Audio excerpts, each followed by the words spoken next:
Who was the most dominant team in pro football history? The 1972 Miami Dolphins? How about the 1948 Cleveland Browns? They were both undefeated champions of their respective leagues. Or maybe Lombardi's Packers, or even the 85 Bears. Not so fast. There was a team in mainstream professional football that excelled beyond any of those mentioned above.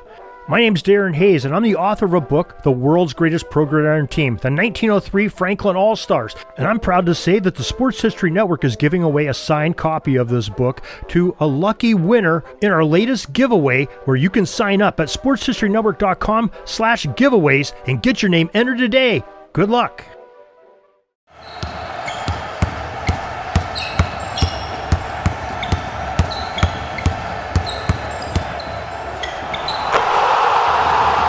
This is Basketball History 101 with Rick Loayza.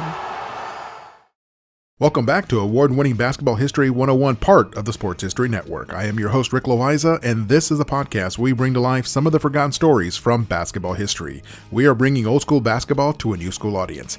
And today we bring you part 2 of our profile on the late, great Pete Newell.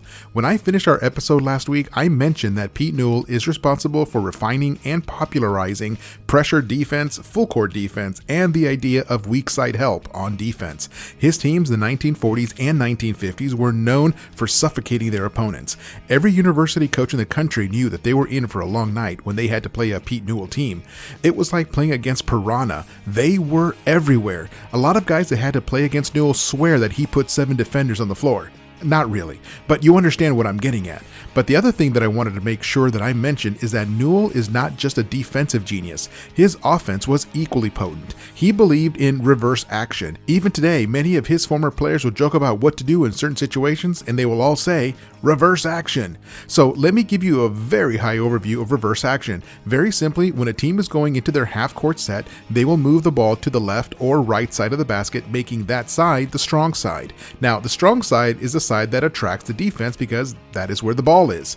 The strong side tends to get a bit crowded with at least 3 defenders. So the offense then quickly swings the ball to a player typically situated on the weak side elbow for a quick jump shot, or possibly run a quick pick and roll or a pick and pop before the defense can recover. Pete Newell loved that reverse action as it often led to easy baskets. Basically, you lure the defense to go heavy on one side of the court and then quickly pass the ball to the weak side for a quick attack where ideally there is lots of spacing. Anyway, as I mentioned at the end of the last episode, Pete Newell truly was a genius when it comes to basketball. He was an absolute master of the X's and O's. So, a year after he won the NIT championship with the University of San Francisco, he was hired away by Michigan State University. This was the summer of 1950. He won the national championship in 1949 on a budget made up of loose change and a gum wrapper. So, the good folks at Michigan State wondered what Newell could do with a big school budget made up of a stockpile of gold bricks. Newell was kind of wondering the same thing. He was excited about the opportunity to coach at a school that actually had its own gym on campus and much better facilities than he had previously. He stayed at Michigan State for 4 years and did some very good things as a coach, but could not win the Big Ten Conference or make a serious run for the national championship. He also hated the snow and the cold winters. He was a California guy through and through, and I can relate to that. I'm a California guy too, even though I don't live there anymore. So, after 4 years at Michigan State, a new job opened up at the University of California, and he jumped at it. Now, this was specifically the University of California at Berkeley, which is located in the San Francisco Bay Area, because technically UCLA is also part of the University of California, but at Los Angeles. There's also UC Irvine, UC Santa Barbara, UC Davis, and many more University of California campuses. They are all part of the same university system, but Berkeley gets to be called just the University of California because it was the original campus within that system. Now, when I was at university, I used to joke that athletes went to Cal, as it is commonly known in athletic circles, but that regular students went to Berkeley, as it is commonly known in academic circles. I have 2 former roommates who were Berkeley graduates and a former high school teammate who played at Cal. It's the same school, just two different names. Anyway, now that Pete Newell was at Cal, he was going to start building up his program, and he arrived at Cal in the fall of 1954. It took a while to build up the program, although the team improved immediately just due to Newell's incredible coaching skill. But what he now needed was horses to help run his offense and defense. But recruiting back then was not what it is now. Back then, you could not just pull up YouTube videos to check out the highlights of a player that you were interested in. There was no film or video on anybody. Coaches had to develop a network of contacts who could go and see a player in person and then report back. A coach had to trust the word of the members of his network. It took a few years as he built his team towards the 1959 NCAA championship, and he won that championship with guys that he never even recruited. That is how Newell got the reputation as a guy who could win with a bunch of nobodies, because he was that good at coaching. Now, one of his 5 starters for that 1959 championship was Bill McClintock. He was an average high school player from Wisconsin who enlisted in the Marines out of high school, and after 3 years of service, he was playing in an adult recreation league in Milwaukee when one of Newell's contacts spotted him and suggested that he would be perfect for Newell's reverse action offense.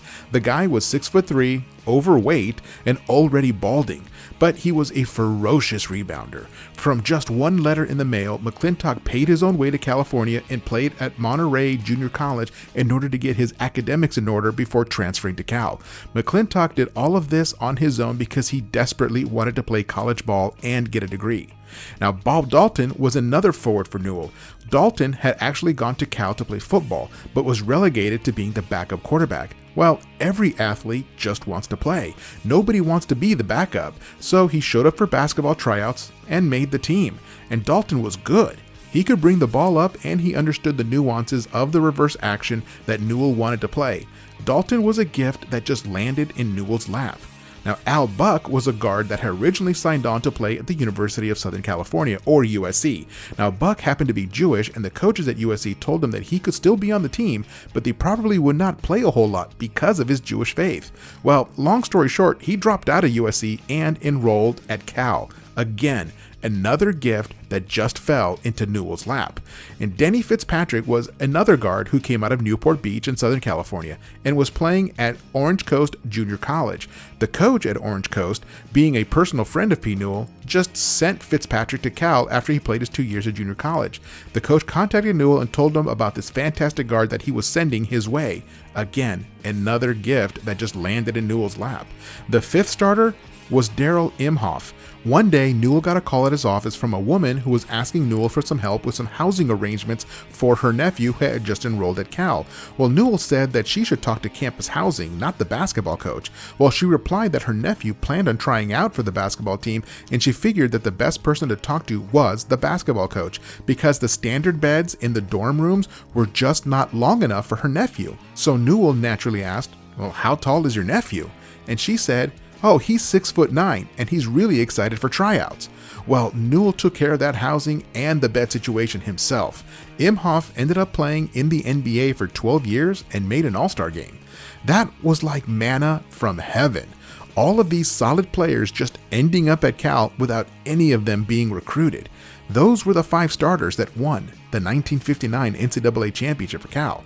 Now, a year later in 1960, the Cal Bears returned to the national championship game where they played Ohio State University. The coach at Ohio State was Fred Taylor, and he was a Newell disciple. In fact, Newell had previously taught Taylor all of the ins and outs of the pressure defense, and Newell loved to teach. He just wanted to see the game elevated. If another coach approached him and asked about his plays or his approach, he was happy to share all of his knowledge with anyone who asked.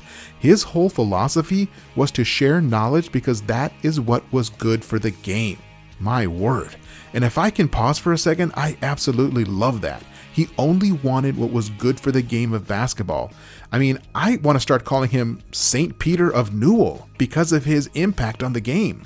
Anyway, in that championship game in 1960, Fred Taylor put a full court press on Pete Newell's team, and Ohio State walked away with the trophy. I mean, the sheer irony of losing to a team that used a Pete Newell defense. Well, right after that game, Pete Newell retired from coaching at Cal. The stress of it was just too much for him. You see, Newell could not eat on the day before a game or the day of the game because he was just too nervous. He guzzled gallons of coffee and the caffeine did not help his nerves. And he chain smoked up to 4 packs per day. His health was taking a very serious toll from coaching, and he had to quit basically to save his own life. The game that he loved so much was literally killing him. Now, this is a good place to take a break, and I will be right back with the next chapter in Pete Newell's life.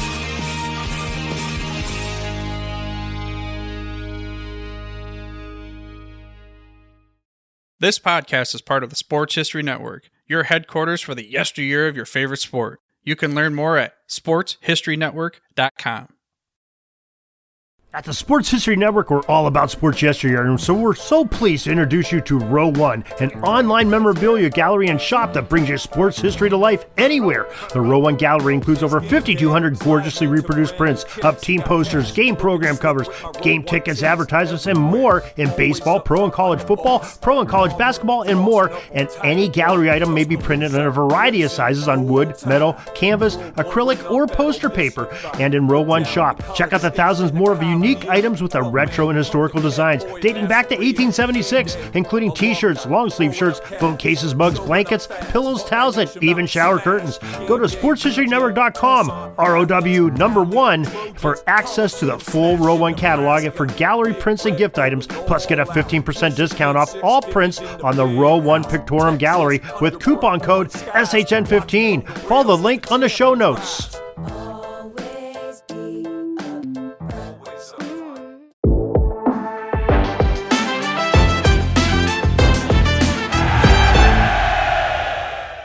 Hello, sports history fans. I'm Ross from the podcast Pigskin Tales. You're about to jump into another thrilling sports history moment, but first, let's dive into today's sponsor, just in time for the holiday season. Introducing Art of Words, the brainchild of word artist Dan Duffy from Philadelphia. Dan meticulously crafts stunning images by handwriting relevant words from some of the greatest sports moments in time.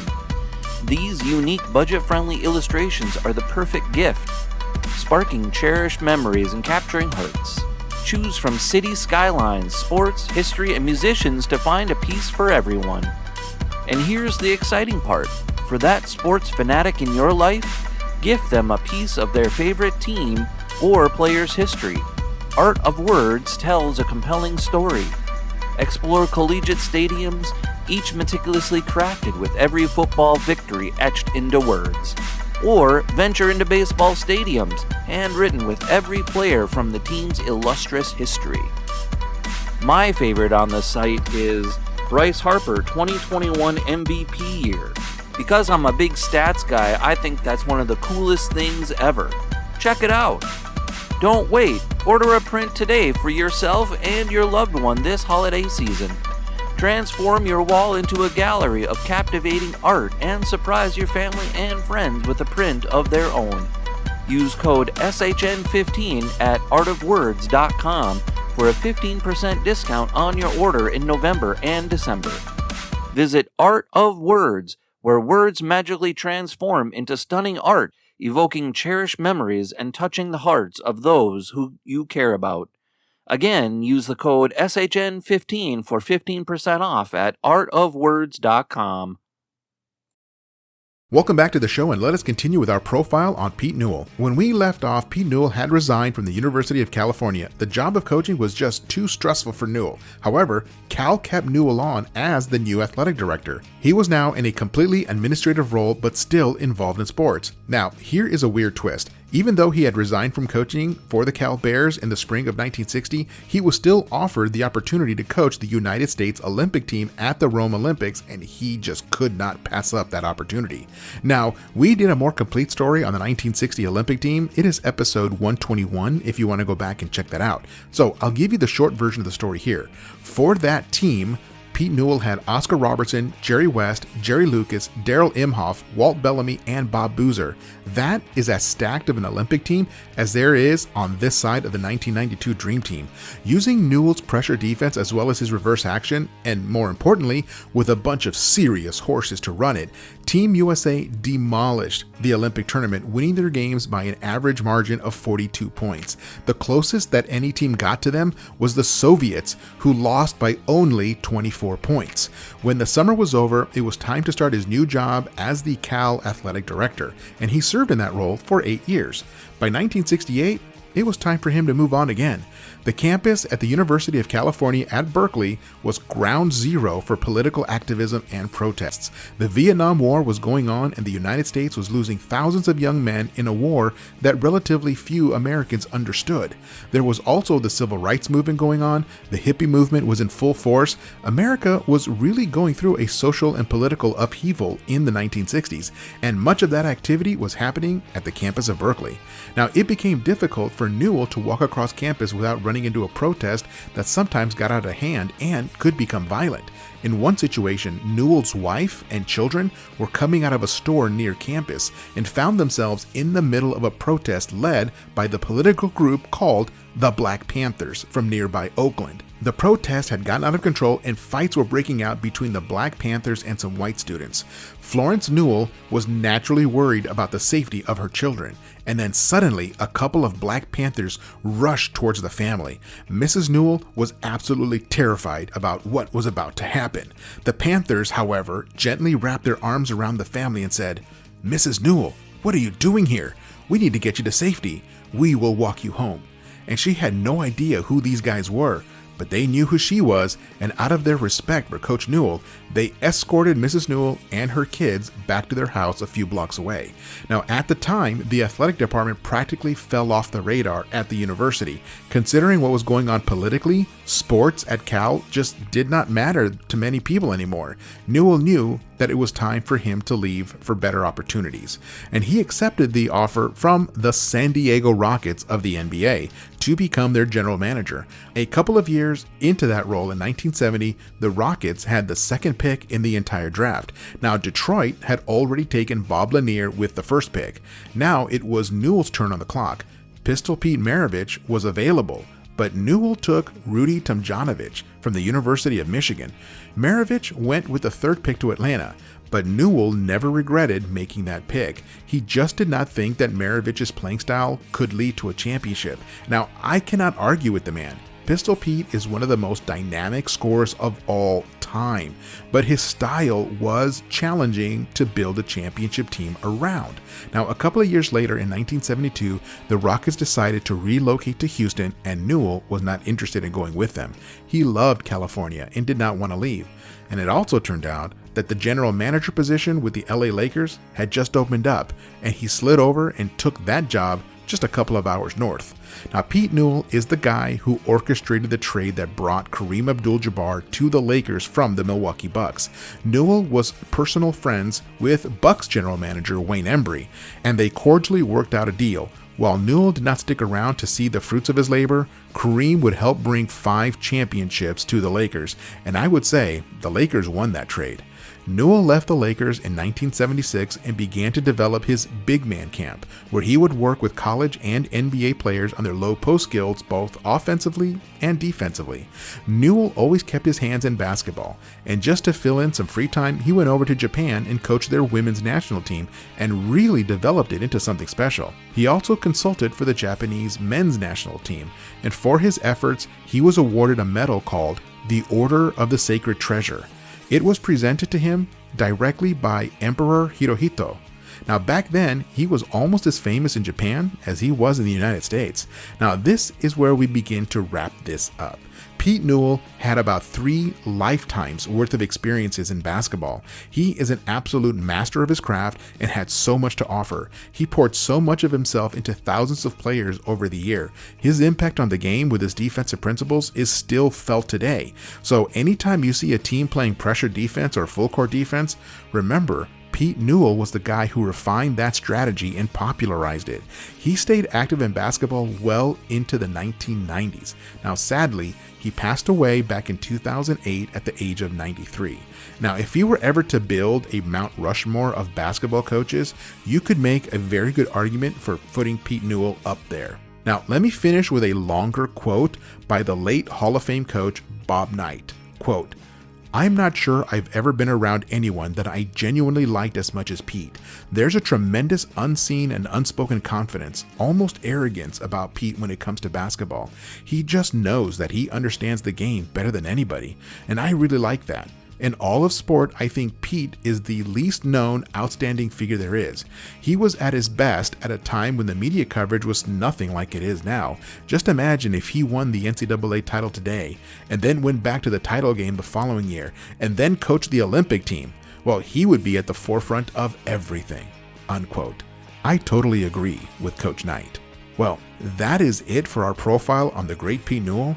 Join us next time when we share the story of the only player to win NBA Finals MVP while playing for the losing team.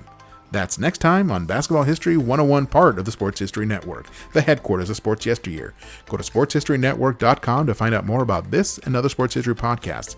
If you like what you hear, please hit that subscribe button wherever you get your podcasts, and check out our page on Facebook. It's called Basketball History 101 Podcast. There you will find shorter historical posts as well as comments and discussion starters on today's game. I'll also announce there when new episodes come out. I want to thank my producer and editor, Jacob Loayza. Join us each week as we continue to mine the history of basketball for more great stories from the past. Take care, and see you soon.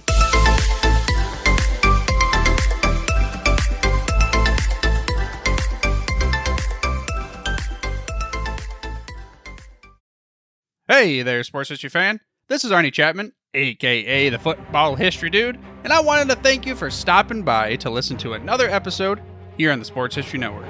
Our podcasters are passionate about uncovering and sharing sports stories from yesteryear. And if you didn't know it already, we have over 30 shows across the network covering all sorts of sports history topics. In fact, here's a glimpse into one of our awesome podcasts here on the network. This is Mark Mortier, and if you're a sports history fan like me, tune in and hear me talk about some great sports moments of the past. Growing up during the 1970s, I got to watch some of the most iconic moments in sports history. Hank Aaron breaking Babe Ruth's home run record. Willis Reed limping out of the locker room in Game 7 of the NBA Finals at Madison Square Garden as the fans erupted with a thunderous ovation. The 1980 Miracle on Ice as Team USA defeated the powerful Soviet Union in the Olympics. Listen every Tuesday on Yesterday's Sports. How about that? I bet you're super hyped to go listen to that new podcast, right? Well, to learn about this show and all the other podcasts on the network, head over to sportshistorynetwork.com/podcast. Again, that's sportshistorynetwork.com/podcast. Head over there today to find your next favorite sports history podcast.